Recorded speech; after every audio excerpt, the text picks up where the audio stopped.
প্রচণ্ড ঠান্ডা পড়ে গেছে বন্ধুরা, আর সেই কারণে আমি একদম ব্রেকফাস্ট থেকে তোমাদের সামনে আসতে কিন্তু পারছি না।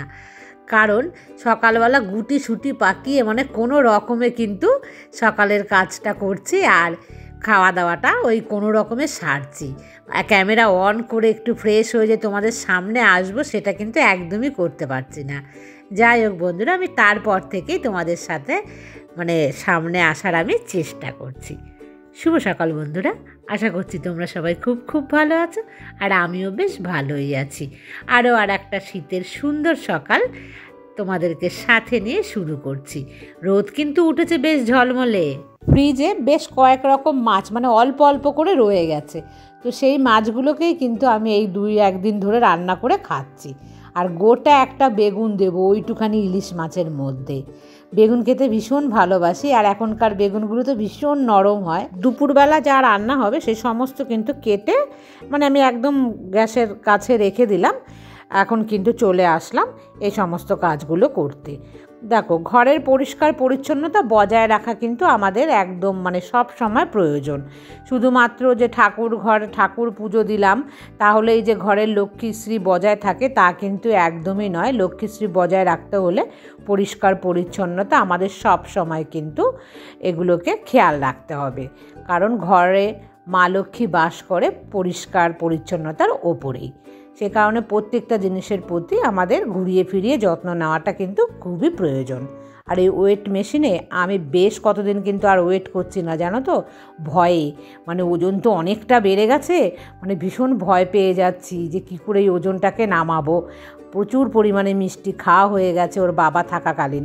আর মেয়েরা কিন্তু ওখানে খুব ভালোভাবে পৌঁছে গেছে, ওদের ট্রেনটা একদম রাইট টাইমে ছিল, আর ওখানে একদম রাইট টাইমে গিয়ে কিন্তু ওরা নেমেছে, কোনো রকম অসুবিধা ওখানকার হয়নি।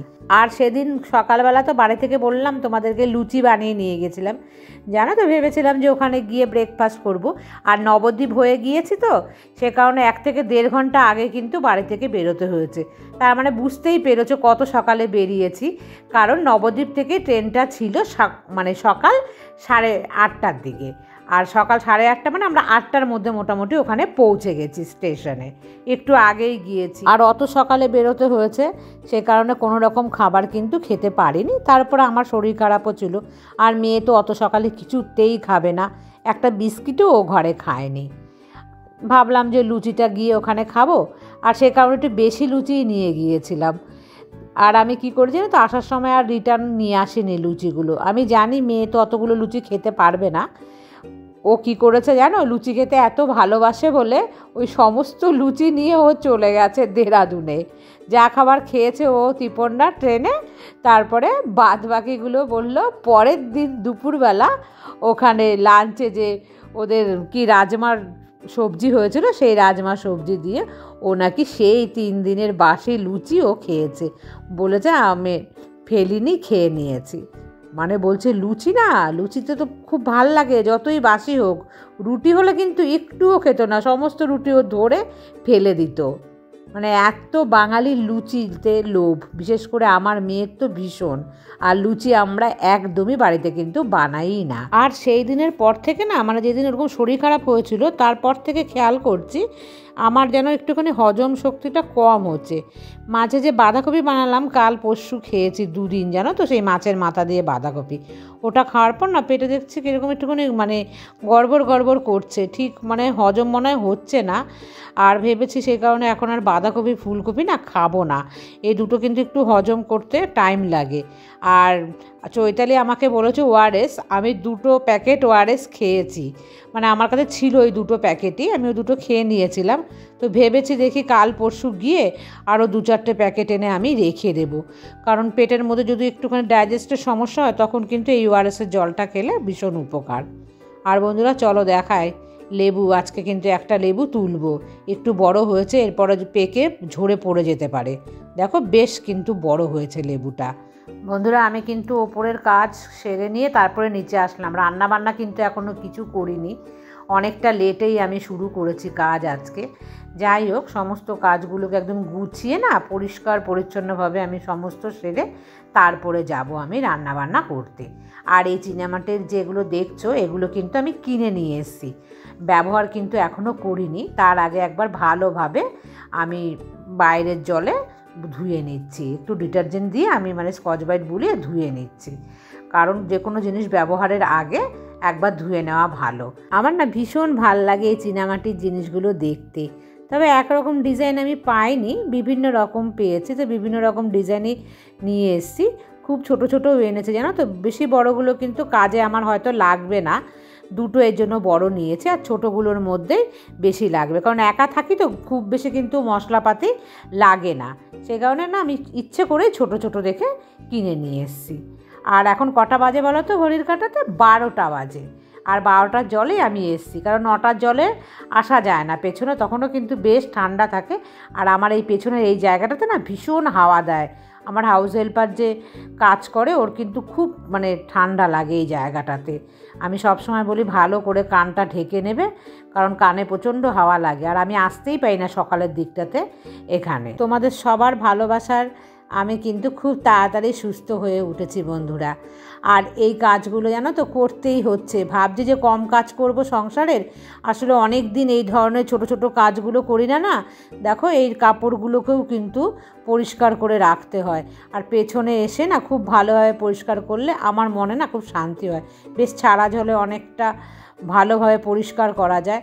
আর এই কাজগুলো করতেই হয় বন্ধুরা, এগুলো না করলে দেখবে এর পরের কাজগুলো এই কাপড়গুলো দিয়ে কিন্তু করা যায় না।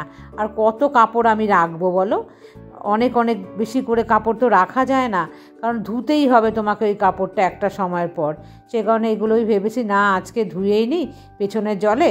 দেখো 12টা বাজে, একটুখানি মনে জল আসলো, তারপরে জলটা চলে গেল, তো আমি কিন্তু আবার সেই ট্যাঙ্কির জলেই ধুচ্ছি। আর ট্যাঙ্কির জল তো বেশ ঠান্ডা, তবে এখন 12টা মতন বাজে বলে জলটা অতটা ঠান্ডা আর নেই, তবে সাপ্লাইয়ের যে জলটা আসে তার থেকে তো অনেকটাই বেশি ঠান্ডা। কিন্তু কী করবো বলো, এগুলো তো আর টেনে নিয়ে গিজারের জলে ধোয়া যাবে না, সে কারণে কিন্তু আমি ধুয়ে এখানে মেলে দিয়ে যাচ্ছি। আর দেখো রোদটা কিন্তু বেশ ভালোই উঠেছে, আর হাওয়া না দিলে কিন্তু অতটা বেশি ঠান্ডা লাগছে না, হাওয়া দেয় বলেই বেশি ঠান্ডাটা লাগছে। বেলা তো বেশ অনেকটাই হয়ে গেছে বন্ধুরা, আমার কিন্তু প্রচুর কাজ আছে, মানে রান্না আছে, এখনও রান্না কিচ্ছু করিনি, তবে একা তো সেই জন্য বেশি একটা চিন্তা আমি করছি না। সকালবেলা কিন্তু পেট ভরেই খাবার খেয়ে নিয়েছিলাম, ভাবলাম যে না লেট হোক, সকালে পেট ভরা আছে। আর এখন প্রায় জানো তো 12টা 12:30 বেজেই যায় আমার স্নান করতে করতে। এর আগে না স্নানটা কিছুতেই করতে পারছি না, এত ঠান্ডা লাগছে স্নান করতে। যাই হোক বন্ধুরা, আমি কিন্তু স্নান টান করে একদম চলে আসলাম এবার রান্নাতে। একার জন্যই 4 পিস মাছ তো লাগে না বন্ধুরা, আমি তবুও করে ফেলছি। কী বলো তো, বেশি দিন বাসি হলে না আর ভাল লাগে না সেটা খেতে। দেখো বেগুন দিয়ে পাতলা ঝোল, আর এদিকে ভাত বসিয়েছি। আর এই মাছটা রান্না করতে কিন্তু খুব তাড়াতাড়ি হয়ে যায়। আর দেখো এইদিকে বসিয়েছি ফুলকপি ভাজা, সেই কত বড় ফুলকপি নিয়ে এসছে, কী করব একদিনও খাইনি, তো কালো জিরে ফোড়ন আর কাঁচা লঙ্কা দিয়ে একটু ভাজা ভাজা করে নিচ্ছি। আর কিচ্ছু কিন্তু রান্না করিনি, হয়ে গেছে, এটা আধ ঘন্টা লেগেছে রান্না করতে। ফুলকপি ভাজা আর বেগুন দিয়ে হচ্ছে পাতলা ইলিশ মাছের ঝোল। তো এই কিন্তু আজকের লাঞ্চ, আর একার জন্য কিছুই লাগে না, এটাই কিন্তু দারুণ। গরম গরম ভাত থেকে পুরো ধোয়া উঠছিল। আর বন্ধুরা এখন কটা বাজে বলো তো? এখন প্রায় 3:30 4টে এরকম মনে হবে, আমি ঘড়ি দেখিনি। আর রোদ আসছে বেশ জানলা দিয়ে, আমি একটা কমলা লেবু নিয়ে বসেছি খেতে। তোমরা কিছু হয়তো দেখতে পাচ্ছ না, এত রোদের আলোতে না পুরো ছবিটা কিন্তু ঝলসে গেছে। যাই হোক, এই লেবুটা খেয়ে আমি তারপরে কিন্তু এসছি ছাদে, জামা কাপড়গুলো নিয়ে যাই। ওয়াশিং মেশিনে দিলে তো তাড়াতাড়ি শুকিয়ে যায়, আর শুকিয়েও গেছে। তো ভাবলাম যে দিন থাকতেই আজকে একেবারে মানে বেলা থাকতেই আমি নিয়ে চলে যাই নিচে। আর এই জামা কাপড়গুলোকে ওপরে রেখে আবার যাব কিন্তু নিচে, কাজ অনেক থাকে একার হাতে না। আর নিচে আসতে আমি এই বিড়াল দুটোর জন্য ভাত মেখে নিয়ে এসেছি, মানে মাছ দিয়ে। তুই তো মাছগুলো বেছে বেছে খেয়ে নিচ্ছিস, এই মাছগুলো খা। হ্যাঁ তুই কেন খাবি, তুই কেন খাবি, তুই কেন খাবি, আমি তোর বেবিকে দিয়েছি, খাও খাও। বদমাস, তুই খা তোরটা, খেতে পারে না বলে ওকে দিয়েছি। এই বিড়ালটার জানো তো বেবি হয়, মানে 2বার বেবি হলো। এর আগের দিনে দেখলাম যে আর একটা বেবি বেঁচে আছে, আর আজকে দেখছি একটাই, মানে 2টো ছিল এখন একটা হয়েছে। তো এত ছোটো না, ও খেতে শেখেনি ভাত। তো আমি মাছ দিয়ে তো ভাত মাঝে মাঝেই মেখে দিই ওই বিড়ালটাকে। তো আমি নিয়ে আসলাম, ভাবলাম যে ওর বাচ্চাটাকেও একটু দিই। বাচ্চাটা দূরে ছিল, আমি আবার টেনে কাছে এনে দিলাম ওকে। ওই দেখেছো বাচ্চাটা আবার ড্রেনের দিকে নেমে যাচ্ছে কোথায়। আমি আর বাইরে যাব না, আমি পুরো তালা দিয়ে দিয়েছি একদম পেছনে যাওয়ার দরজাতে। আজ একদম দিন থাকতে থাকতেই কিন্তু আমি সমস্ত ঘরে তালা তুলা দিয়ে ওপরে চলে যাব, পরে আবার আসব। আর এই যে পলিথিনটা সেদিন নিয়ে গিয়েছিলাম, আজকে না ধুয়ে দিয়েছিল আমার হাউস হেল্পার, আমি আর ধুইনি। সকালবেলাতে প্রচণ্ড ঠান্ডা থাকে তো ওকে বললাম, তো ওই ভালোভাবে ধুয়ে দিল। তো আমি এনে এখন জানো তো এটাকে পুরো ভাঁজ করে সুন্দর করে আমি কিন্তু রেখে দেবো কোথায় বলো তো, এই নিচের আলমারিটাতে। কারণ দরকারের সময় ওটাকে আর কিছুতেই আমি খুঁজে পাই না, চোখের সামনে না রাখলে পরে কিন্তু খুঁজে পাওয়া যাবে না। এই যে 20 টাকার পলিথিন, এটাকেই না কাছে পাচ্ছি। আর ভালো যে দামি মোটা সুন্দর একটা পলিথিন, আরও দুটো আছে, সেই পলিথিন দুটো কোথায়, সেই দুটোকে কিন্তু খুঁজে পাই না বন্ধুরা।